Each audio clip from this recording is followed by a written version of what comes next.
प्रस्तुत पाठ में जो लेखक टोपी की कहानी पाठकों को सुनाते हैं।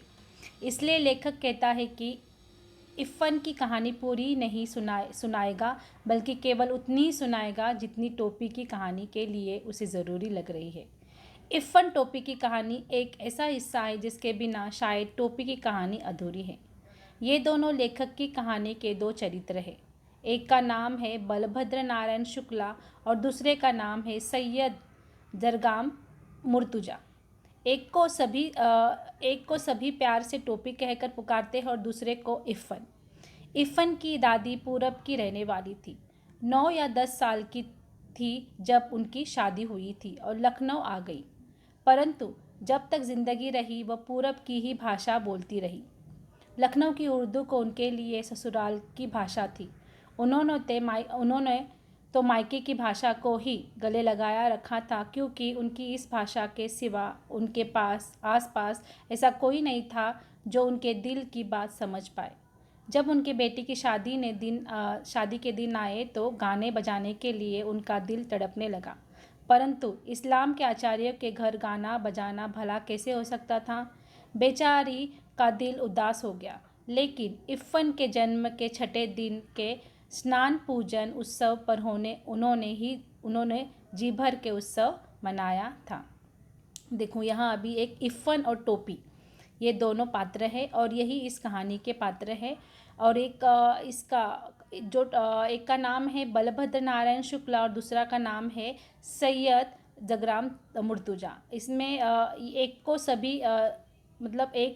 सभी प्यार से टोपी कहकर पुकारते तो दूसरे को इफ़्फ़न। अभी जो इफ़्फ़न की दादी वो पूरब की रहने वाली थी। जब वो उनकी 9 साल उनकी दादी की 9 साल की उम्र थी तभी उनकी शादी हो गई थी और फिर वो लखनऊ आ गई। उसके बाद उनको वो हमेशा पूरब की भाषा बोलते थे। लखनऊ की उर्दू तो उनके लिए ससुराल की भाषा थी, यानी लखनऊ में वो जब आए तो उर्दू ये उनकी ससुराल की भाषा थी। उन्होंने मायके की भाषा को ही गले लगाया था और फिर उनके सिवा कोई उनके पास आसपास भी नहीं था। तो अभी जब उनके बेटे का जब जन्म हुआ था, या इफ़्फ़न के पिताजी का जब जन्म हुआ था, तभी उनको बहुत खुशी के मारे वो गाना बजाना चाहती थी। पर जब वहाँ पूरा इस्लाम के घर में गाना बजाना वहाँ अलाउड नहीं होता है तो वो बेचारी सहमी रही। पर जब इफ़्फ़न के जन्म के छठे के स्नान पूजन उत्सव पर उन्होंने बहुत यानी पर जब इफ़्फ़न के पिताजी का जन्म हुआ था तब उन्होंने कुछ नहीं किया था। पर जब इफ़्फ़न का जन्म हुआ तब उन्होंने छठे दिन एक पूजा करते रहते तो उन्होंने वहाँ धूमधाम से मनाया था। लेखक कहता है कि इफ़्फ़न की दादी किसी इस्लामी आचार्य की बेटी नहीं थी, बल्कि एक ज़मींदारी की बेटी थी। दूध घी खाती हुई बड़ी हुई थी, परंतु लखनऊ आकर वह दही के लिए तरस गई। जब भी वह अपने मायके जाती तो जितना उनका मन होता जी भर के खा लेती, क्योंकि लखनऊ वापस आते ही उन्हें फिर मौलवी बन जाना पड़ता। इफ़्फ़न को अपनी दादी से बहुत प्यार था। प्यार तो उसे अपने अब्बू, अम्मी, बड़ी बहन और छोटी बहन नज़हत से भी था, परंतु दादी से वह सबसे ज़्यादा प्यार करता था। अम्मी तो कभी कभार इफ़्फ़न को डांट देती थी और कभी कभी तो मार भी देती थी। बड़ी बहन अम्मी की तरह कभी कभी डांटती और मारती। अब्बू भी कभी कभार घर को न्यायालय समझकर अपना फैसला सुनाते थे। नज़हत को जब भी मौका मिलता वह उसकी कापियाँ और तस्वीरें बनाने लगती। बस एक दादी थी जिन्होंने कभी भी किसी बात पर दिल नहीं दुखाया। वह रात को भी उसे बहराम डाकू, अनार परी, बहारा बुज़र, अमीर हमज़ा, गुलब कावाली, हतीम ताई, पंच फुला रानी की कहानियाँ सुनाती थी। इफ़्फ़न की दादी की बोली टोपी के दिल में उतर गई। उसे भी इफ़्फ़न की दादी की बोली अच्छी लगने लगी। इफ़्फ़न की दादी टोपी को अपने माँ की पार्टी की दिखाई दी। कहने का अर्थ टोपी की माँ और इफ़्फ़न की दादी की बोली एक जैसी थी। टोपी को अपनी दादी बिल्कुल भी पसंद नहीं थी। उसे तो अपनी दादी से नफ़रत था। वो पता नहीं कैसे भाषा बोलती थी। टोपी को अपनी दादी की भाषा और इफ़्फ़न के अब्बू की भाषा एक जैसी लगती थी। देखो अभी यहाँ इफ़्फ़न की जो दादी थी वो तो पूरब पूरब की भाषा उनको पता थी, और पर वो लखनऊ में आकर बसी थी। तो लखनऊ में सारे उर्दू लोग थे, तो वहाँ के तौर तरीके वो वहाँ निभाना पड़ता था। तो वो असल में इस्लाम नहीं थी, वो एक ज़मींदार की बेटी थी, और घर में बहुत दूध या सब कुछ था उनको खाने के लिए। और फिर उसके बाद वो कभी कभी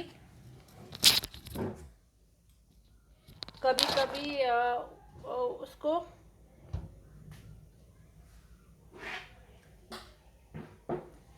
कभी कभी लखनऊ में उसको दूध दही नहीं मिलते थे खाने के लिए, तो पर वो जब मायके आती थी खूब खाती थी। तो इफ़न के माता पिता और बड़ी बहन छोटी बहन दोनों रहते थे, पर इफ़न को सबसे ज़्यादा उसकी दादी प्यार करती थी। कभी कभी दादी उसको कहानियाँ भी सुनाती थी।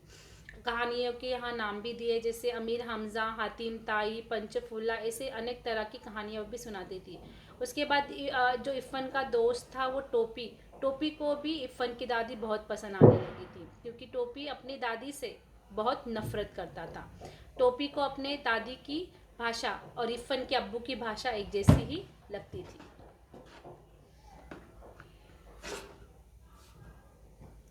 लेखक कहता है कि टोपी जब भी इफ़न के घर जाता था उसकी दादी के पास ही बैठने की कोशिश करता था।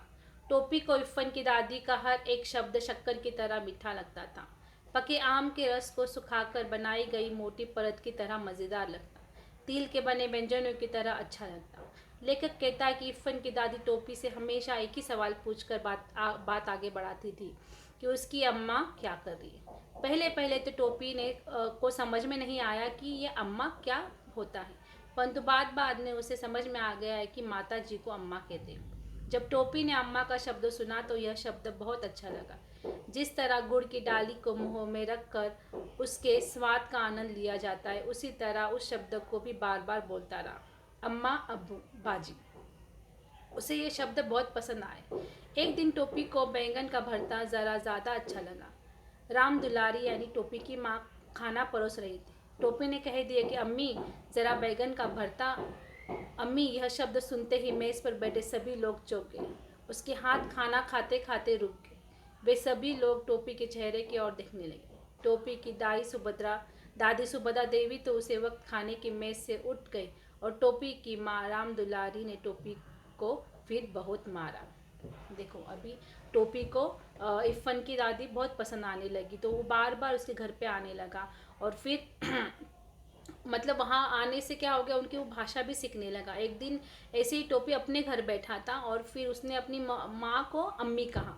तो ये अम्मी शब्द सुनते ही टोपी के सारे घर वाले उठकर खड़े हो गए, और फिर चौंक गए कि इसने अम्मी कैसे यहाँ बोला, जब वो घर में अपने बैगन का भरता खाने लगा था।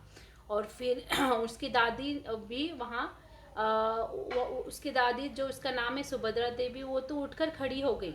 और फिर उसके बाद फिर टोपी की माँ ने राम दुलारी ने टोपी को खूब बहुत मारा।